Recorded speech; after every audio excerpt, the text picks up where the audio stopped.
ഞാൻ വളരെ നൈസായിട്ട് മാത്രമേ സംസാരിക്കാറുള്ളൂ, അൺലെസ് അവർ പ്രോബ്ലമാറ്റിക് ആണെന്ന് മനസ്സിലാവുന്നത് വരെ.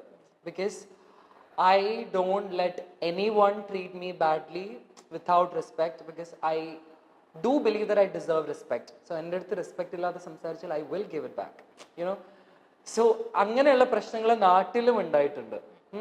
ആൻഡ് ഓൾസോ ലൈക്ക് ബാക്കിയുള്ള ആൾക്കാർക്ക് പ്രശ്നങ്ങൾ ഉണ്ടാവുന്നു എന്ന് കാണുമ്പോഴും that I do talk, അങ്ങനെയുള്ള സാധനങ്ങളും എൻ്റെ നാട്ടിൽ തന്നെ ഉണ്ടായിട്ടുണ്ട്. Because if I'm seeing something is happening in front of my eyes and if I'm not standing up for that, I know that's not what I am, you know.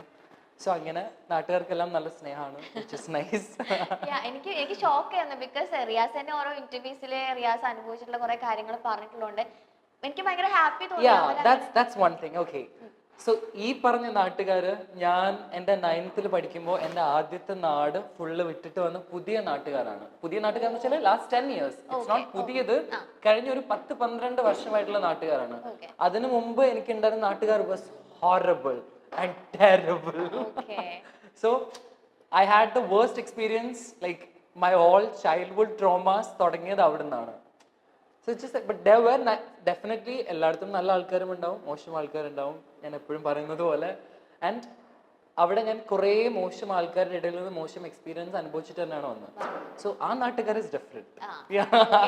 അല്ല like അവര് കുറച്ചും കൂടെ ഭയങ്കര എഡ്യൂക്കേറ്റഡ് ആൾക്കാരായിരുന്നു എനിക്ക് തോന്നുന്നു. അത് game ആണ്, ആ ഗെയിം അങ്ങനെ അവന് കളിക്കാൻ പറ്റുള്ളൂ. അതിന്റെ പേരിൽ അവനെ ജഡ്ജ് ചെയ്യുകയാണെന്നുണ്ടെങ്കിൽ അവർക്ക് ഒന്നും ചെയ്യാൻ പറ്റില്ല. They were supporting you very well. ഇവൻ കുഞ്ഞു കുട്ടികൾ പോലും റിയാസേട്ടൻ എല്ലാം പഠിപ്പിച്ചു തരും. ഇങ്ങനെയാ ദേ വർ സേയിങ്. ബിക്കോസ് ഞാൻ ട്യൂഷൻ എടുക്കായിരുന്നു എല്ലാവർക്കും, ലൈക്ക് കുട്ടികൾക്ക് മുതൽ +2 വരെയുള്ള ആൾക്കാർക്ക് I use to take tuition.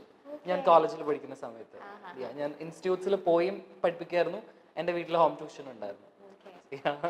നാട്ടിൽ അങ്ങനെ ഇടപെട്ട എന്തെങ്കിലും ഒരു ഇൻസിഡന്റ് ഷെയർ ചെയ്യാനുണ്ടോ? ഒരു ചേച്ചി ഷോപ്പിൽ എന്തോ ഒരു പ്രശ്നം വന്നപ്പോ ഷോപ്പിൽ ഒരാൾ എന്തോ വാങ്ങാൻ വന്നിട്ട് സിഗരറ്റ് വാങ്ങാനാണ് വന്നത്. ആൻഡ് വിത്തൗട്ട് നോ റീസൺ ആൾ കുറച്ച് കുടിച്ചിട്ടുണ്ടായിരുന്നു. She was kind of being very disrespectful with her. So അപ്പൊ തന്നെ ഞാൻ ചാടി ഇടപെട്ടു.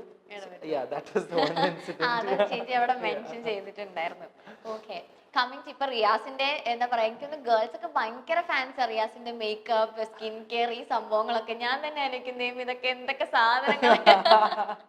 അതിനോടൊരു ക്രൈസ് ശരിക്കും എപ്പോഴാ വന്നത്? ലൈക്ക് ആ ഒരു മേക്കപ്പ്, സ്കിൻ കെയർ, അങ്ങനത്തെ ഒരു സംഭവങ്ങളോട്. Long time back I use to love all of this. എനിക്ക് ഇതൊക്കെ ചെയ്യുന്ന ഇഷ്ടമാണ്. ആൻഡ് ഐ ഡു ബിലീവ് ഇത് എല്ലാവർക്കും ചെയ്യാമെന്ന്. It's very normal.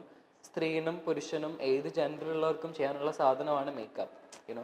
ഇപ്പൊ നമ്മുടെ സിനിമയിലുള്ള നമ്മുടെ ലാലേട്ടനും മമ്മൂക്കൊക്കെ മേക്കപ്പ് ചെയ്താലും ഇറ്റ്സ് ലൈക്ക് അടിപൊളി. റിയാസ് മേക്കപ്പ് ചെയ്താലും സോ പക്ഷേ ഇറ്റ് വാസ് ലൈക്ക് ഇപ്പം ഞാൻ I'm learning love now kind of. ഞാൻ ഇങ്ങനെ പഠിച്ചു വരാണ് എല്ലാം, you know. So even it's makeup, so it's nice. You love to learn അല്ലേ? പുതിയ പുതിയ കാര്യങ്ങൾ പഠിക്കാൻ ഭയങ്കര ഇഷ്ടമാണ് തോന്നുന്നു. തീർച്ചയായിട്ടും, everything. And I truly, even for me, the favorite kind of person for me is someone like who love to grow on a daily basis. You know, അതായത് എനിക്കറിയാം ഈ കാര്യം തെറ്റാണ്, then I'm ready to unlearn and relearn things എന്ന് പറയുന്ന ആൾക്കാരാണ് എനിക്കിഷ്ടം. Yeah, so I'm also that kind of person. I think you're a good listener അല്ലേ? Truly. Okay, അപ്പോൾ റിയാസിന് അതുപോലെ റിയാസിന്റെ കാര്യങ്ങൾ പറഞ്ഞാൽ കേൾക്കുന്ന ഒരു ഗുഡ് ലിസണർ ഉണ്ടോ റിയാസിന് ശരിക്കും? Yeah, I do. One of my closest friends is Rizwan. So ഞാൻ റിസ്വാനോടാണ് എൻ്റെ മെജോറിറ്റി കാര്യങ്ങളും പറയാം on a daily basis. We talk every day. So അവനെല്ലാം കേട്ടിരിക്കും. സെയിം വേ ഈ അതുപോലെ തന്നെയാണ്. I'm also like അവൻ പറയുന്നതെല്ലാം കേട്ടിരിക്കും. So yeah. Like എല്ലാവരുടെയും ലൈഫിൽ അങ്ങനെ ഒരു ലിസണർ വേണം എന്നുള്ളത് ഭയങ്കര important. Definitely, because most of the time നമ്മൾ ഒറ്റയ്ക്ക് ഇരിക്കുമ്പോഴാണ് നമുക്ക് കൂടുതൽ ലോൺലിനെസ് ഫീൽ ചെയ്യുക. ലൈക്ക് നമ്മൾ കൂടുതൽ നമ്മുടെ ട്രോമാസ് എല്ലാം വീണ്ടും പുറത്തേക്ക് വരാം. We feel like worthless. നമ്മുടെ ലൈഫിൽ ഒന്നും നടക്കുന്നില്ല, കരിയർ വൈസ് അല്ലെങ്കിൽ യുനോ റിലേഷൻഷിപ്പ് വൈസ് ഒക്കെ മോശമാണെന്ന് തോന്നുന്ന സമയത്തും if there is someone to kind of motivate you, that's nice. But at the end of the day, nobody will motivate you every day and nobody will be there for you. No. ഇപ്പൊ എനിക്ക് എത്ര closest friends ഉണ്ടെന്ന് പറഞ്ഞാലും at one point of time കുറച്ച് നാൾ കഴിയുമ്പോൾ ഇവരെൻ്റെ കൂടെ ഉണ്ടാവണമെന്ന് യാതൊരു നിർബന്ധമില്ല. മനസ്സിലായില്ലേ? So it's about you be that motivator for yourself. അത് മാത്രമേ വർക്ക് ചെയ്യുള്ളൂ eventually. So mostly I motivate myself every day. I am very grateful that എനിക്ക് after Big Boss like I have this new bunch of people, കുറേ നല്ല beautiful friends I have, Okay. and I'm very grateful. Like ഞാനത് അവരോട് എപ്പോഴും പറയാറുണ്ടോ എന്ന് ചോദിച്ചാൽ actually ഉണ്ട്. For me that's also important. Like if I love my friends, I do say that I love you so much, because ഈ സ്നേഹം എന്ന് പറയുന്നത് ഉള്ളിത്തൊലിന്റെ ഉള്ളിൽ വെച്ച് പൊതിഞ്ഞു വെക്കാനുള്ള സാധനമല്ല. ഓക്കെ, അതിപ്പോ പാരന്റ്സിന് കുട്ടികളോടുള്ള സ്നേഹമാണെങ്കിൽ പോലും they'll be like very rough, പക്ഷെ പറയും നമുക്ക് ഉള്ളിൽ സ്നേഹമുണ്ട്, പക്ഷെ അത് കാണിക്കാൻ താല്പര്യമില്ല. പിന്നെ കുഴിയിൽ കൊണ്ടുപോയി കുഴിച്ചിടാനുള്ള സാധനം അല്ലല്ലോ ഇത്, obviously. So for me, like being vocal about your feelings is very important. So എൻ്റെ ഫ്രണ്ട്സിനോടൊക്കെ ഞാൻ പറയാറുണ്ട് that I love you so much and thank you for being there. I value my relationships too much. Like എനിക്ക് എൻ്റെ life long വരെ full വരെ കൊണ്ടുപോകാനുള്ള friendships ആണ് ഞാൻ ആക്ച്വലി ഉണ്ടാക്കുക. And very few friendships also.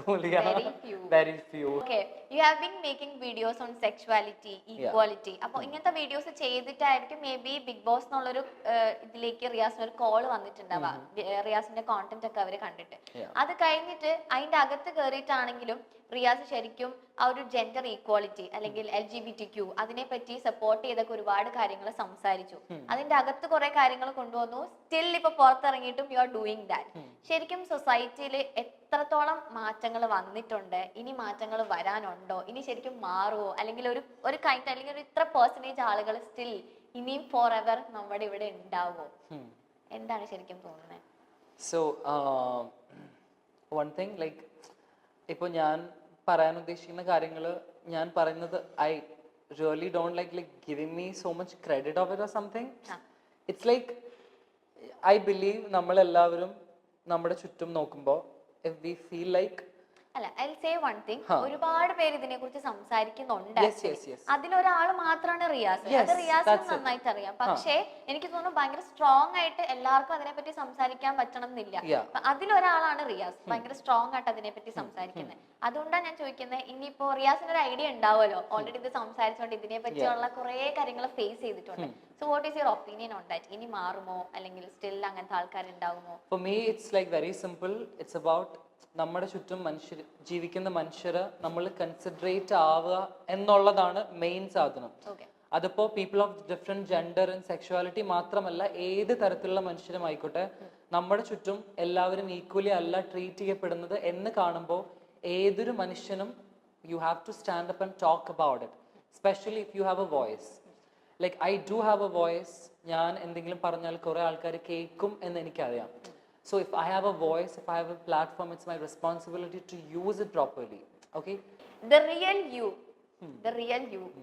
is ഇത് തന്നെയാണോ actually? The real me is so this. Okay, like Riyas എന്ന് പറയുമ്പോൾ നമുക്ക് എല്ലാവർക്കും ഒരുപാട് ആളുകൾക്ക് ബിഗ് ബോസിൽ വന്നതിന് ശേഷം അറിയുന്ന റിയാസ് ആണ്. റിയാസിന്റെ അതിന് മുന്നേ ഉള്ള ഫ്രണ്ട്സ് ഒക്കെ ആക്ച്വലി ചോദിച്ചിട്ടുണ്ടോ, എടാ നീ ശരിക്കും ഇങ്ങനെ ആയിരുന്നു? നോ. എന്റെ ഞാൻ കോളേജിൽ ഫസ്റ്റ് ഇയർ പഠിക്കുമ്പോൾ മുതലേ എന്റെ nick name was Big Boss. Really? Because not because I love Big Boss, അതുകൊണ്ടല്ല. I used to be so dramatic. അതുകൊണ്ട് അതായത് മെക്കാനിക്കൽ എഞ്ചിനീയറിംഗ് ആമ്പിള്ളേര് മാത്രം ക്ലാസ്സിലൊക്കെ പഠിച്ചിട്ട് like if I'm feeling something is not right, ഞാൻ അതിനെക്കുറിച്ച് കച്ചറ ഉണ്ടാക്കുക, സംസാരിക്കുക. യുനോ, സോ ഞാൻ യൂഷ്വലി ഡിസ്പ്ലേ ചെയ്യുന്ന എല്ലാ സാധനങ്ങളും അത് അവിടെ ഉണ്ടായിരുന്നു. സോ അവരെപ്പോഴും പറയും നീ ബിഗ് ബോസിൽ പോകണം. Like first season itself, first season നടക്കുമ്പോഴേ എന്റെ ക്ലാസ്മേറ്റ്സ് ഒക്കെ പറയായിരുന്നു എന്റെ പഴയ പോസ്റ്റുകൾ ഇൻസ്റ്റഗ്രാമില്. പഴയ പോസ്റ്റ് എന്ന് വെച്ചാല് 2017 പോസ്റ്റ് പോയിട്ട് അതിന്റെ കോമന്റ് സെക്ഷനിൽ നോക്കിയാൽ comment Big Boss Big Boss എന്ന് അവന്മാര് കോമന്റ് ചെയ്യും. 2017 post. It's like they manifested it, I manifested together with them and it happened. അത് ഭയങ്കര അവരിപ്പോ എന്താ പറയുന്നത് ആക്ച്വലി സീസൺ 4 കേറിയ time? Yeah, like they were all so happy. കുറെ ആൾക്കാരും ഞങ്ങൾ അന്നേ പറഞ്ഞല്ലേ. But it's not like I was very happy about majority of my friends. No, because ഞാൻ ബിഗ് ബോസിൽ കയറിയപ്പോഴാണ് എനിക്ക് മനസ്സിലായത്, ലൈക്ക് ഞാൻ പുറത്ത് തിരിച്ചിറങ്ങി വന്നപ്പോ a lot of my friends, they were so ashamed to support me. I mean, ഞാൻ നോമിനേഷൻസിൽ വന്നിട്ടും nobody put a story to like asking what's, അല്ലെങ്കിൽ ഈവൻ ഒരു സപ്പോർട്ട് മൈ ഫാമിലി പോലും ആസ് എ ഫ്രണ്ട്സ് കുറെ ആൾക്കാരുടെ കയ്യിൽ നിന്നും ഉണ്ടായിരുന്നില്ല. മനസ്സിലായില്ലേ? പക്ഷെ എല്ലാവരും ഇവൻച്വലി ലാസ്റ്റിലേക്ക് വന്നപ്പോൾ റിയാസിനെ സ്നേഹിക്കാൻ തുടങ്ങിയപ്പോൾ എൻ്റെ ഫ്രണ്ട്സും എൻ്റെ നാട്ടുകാരും എൻ്റെ വീട്ടുകാരും അങ്ങനെയും ഒരു സാധനം ഉണ്ട്. എല്ലാരെയും കുറിച്ചല്ല പറയുന്നത്, but there are people like റിയാസിനെ കുറിച്ച് ആലോചിക്കുമ്പോഴേ പ്രൗഡാന്ന് പറയുന്ന പല ആൾക്കാരും they started being proud of me when everybody started being proud of me, and that's very sad. Like I was with you, like you know who I am, but like you are so scared of the judgment. That's very saddening, to be honest. അതിപ്പോൾ എല്ലായിടത്തുനിന്നും അങ്ങനെ തന്നെ ആയിരുന്നു. It's not just friends, even few of my relatives പോലും. Like ഞാൻ പറഞ്ഞില്ലേ, like എൻ്റെ ഉമ്മാനും വാപ്പാനൊക്കെ ആ സമയത്ത് like because of the bullying they got very സിക്ക് and hospitalised and all of the staff, അതൊക്കെ നടന്നു. എൻ്റെ ഫാമിലിയിലെ പല ആൾക്കാരും ഫോൺ വിളിച്ച് പോലും ചോദിച്ചിട്ടില്ല like what's happening, how is everything. They knew because they were so ashamed. Like why? Because like why you are ashamed of me? Like what have I done? ആ ഒരു സാധനം ഇറ്റ്സ് ഒബ്വിയസ്ലി ദേർ. പക്ഷെ റിയാസ് എല്ലാവർക്കും വേണ്ടി എത്തിയിട്ടുണ്ടായിരുന്നു. റിയാസ് എല്ലാവർക്കും വേണ്ടിയിട്ട് എത്തേണ്ട സമയത്ത് എത്തിയിട്ടുണ്ടായിരുന്നു. ഡെഫിനറ്റ്ലി. ഇനി നമുക്കൊരു റാപ്പിഡ് ഫയറിലേക്ക് പോകാം. ഓക്കെ, കുറെ സീരിയസ് കണ്ടന്റ്, കുറെ സാധനങ്ങൾ. Okay, first question, what advice would you give to yourself? To myself? Yeah. To myself, the advice I'm going to give is make a lot of money, love the people around you, and achieve your dreams. Make sure whatever dreams you have, you will accomplish all of that. Just tell yourself every day you're not just a dreamer, you're a doer. സ്വപ്നം കാണുന്നതെല്ലാം നേടിയെടുക്കാൻ പറ്റും എന്ന് പറയാം. And just love and give care to the people you love. Oh, okay, nice. Second, what scares you? What scares me? Yeah. Cockroaches scares me a lot. Me too. No, to be honest, serious ആയിട്ട് പറയുകയാണെങ്കിൽ എനിക്ക് ഏറ്റവും കൂടുതൽ പേടിയുള്ളത് എൻ്റെ പാരൻസിന് എന്തെങ്കിലും പറ്റുമോ എന്നുള്ളതാണ് എൻ്റെ ഏറ്റവും വലിയ പേടി, ടു ബി ഓണസ്റ്റ്. കാരണം ബാക്കിയൊക്കെ പോയാലും ഇപ്പോൾ ഈ ഫെയിം, ഈ കരിയർ, മണി, ഇതൊക്കെ പോയാൽ ഇതൊക്കെ ഇവൻച്വലി നമുക്ക് ഉണ്ടാക്കാൻ പറ്റുന്ന മെറ്റീരിയലിസ്റ്റിക് സാധനങ്ങൾ മാത്രമാണ്. They are all materialistic. ഇതൊക്കെ ഇവൻച്വലി നമുക്ക് ഉണ്ടാക്കാൻ പറ്റും. പക്ഷെ നമ്മുടെ പാരൻസിന് എന്തെങ്കിലും പറ്റിയാൽ, because it's like I am seeing my parents are getting old. എൻ്റെ പാരൻസിന് വയസ്സാവുന്നുണ്ട്, ആൻഡ് അവരുടെ ഹെൽത്ത് കണ്ടീഷൻസ്, അവർക്ക് ഓൾറെഡി ഉള്ള ഹെൽത്ത് കണ്ടീഷൻസ് സിവിയർ ആവുന്നുണ്ട് എന്ന് കാണുമ്പോൾ എനിക്ക് അവരോട് ചിലപ്പോൾ എനിക്ക് ചോദിക്കാൻ പോലും, ഈയിടെയായിട്ട് ഞാൻ എങ്ങനെയുണ്ടെന്ന് പോലും, ടു ബി ഓണസ്റ്റ്, ഞാൻ അത്ര സ്ട്രെസ് ചെയ്ത് ചോദിക്കാറില്ല എങ്ങനെയുണ്ട് ഇപ്പം. കാരണം എനിക്കത് ഭയങ്കര പേടിയാണ്, to be honest. Like I can't even imagine like I'm having a life without them. That's very difficult. So ഏറ്റവും വലിയ പേടി അത് മാത്രമാണ്. എൻ്റെ ഉമ്മാനും വാപ്പാനും ഒന്നും പറ്റാൻ പാടില്ല. My sister, she is very beautiful from inside. I love her so so much. So എൻ്റെ കുടുംബക്കാർക്ക്, ലൈക്ക് എൻ്റെ ഫാമിലിയിലൊന്നും പാടില്ല. എനിക്ക് ഒരു പേടി അത് മാത്രമാണ്. സലീം എന്ന പേര് കേട്ടാൽ നമുക്ക് ബിഗ് ബോസ് തന്നെയാണ് ഓർമ്മ വരുന്നത്. റോബിനും ദിൽഷയും ഒക്കെ ഉണ്ടായിരുന്ന സീസണിൽ ഒരു ഹിറ്റായി നിന്ന താരം തന്നെയാണ് റിയാസ് സലീം. ആറ്റിറ്റ്യൂഡ് കൊണ്ടും വിഷൻ കൊണ്ടും അങ്ങനെ എല്ലാം കൊണ്ടും സംസാരം കൊണ്ടും എല്ലാം നമുക്കൊന്ന് കൈയടിക്കാൻ തോന്നിയ ആള് തന്നെയാണ് റിയാസ് സലീം. സ്വന്തം സത്വം തുറന്നു പറഞ്ഞുകൊണ്ട് മുന്നോട്ട് വന്ന ആളാണ് റിയാസ്. ഇപ്പോഴും ദിൽഷയുമായിട്ടൊക്കെ സൗഹൃദം കാത്തു സൂക്ഷിക്കുന്ന ഒരാളാണ് റിയാസ്. ഇപ്പോൾ തന്റെ കുട്ടിക്കാലത്തെ കുറിച്ചും താൻ നേരിട്ടതിനെ കുറിച്ചും ബിഗ് ബോസിനെ കുറിച്ചും എല്ലാം റിയാസ് മനസ്സ് തുറന്നു പറയുകയാണ്.